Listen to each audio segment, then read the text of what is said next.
ক্রমাগত উন্নতি হয়। ত্রয়োদশ শতাব্দীর পর এই অঞ্চল মুসলমান সুলতান বারোভূঁইয়া হিন্দু রাজন্যবর্গ দ্বারা শাসিত হয়। এই সময় থেকে শুরু হয় বাংলার মধ্যযুগ, যা পরবর্তীতে মুঘল আমল পার হয়ে 1757 সালে ব্রিটিশ ইস্ট ইন্ডিয়া কোম্পানির শাসন শুরুর আগ পর্যন্ত বিস্তৃত ছিল।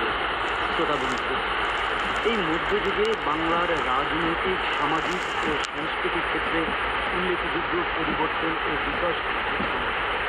এই সময়ে রচিত হয় বৈষ্ণব সাহিত্য, মঙ্গল কাব্য, জীবন কাব্য ইত্যাদি।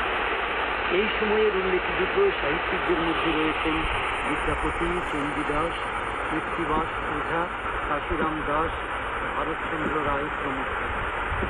প্রিয় শ্রোতা, অনুষ্ঠানের এ পর্যায়ে আমরা একটি মধ্যযুগের কবিতা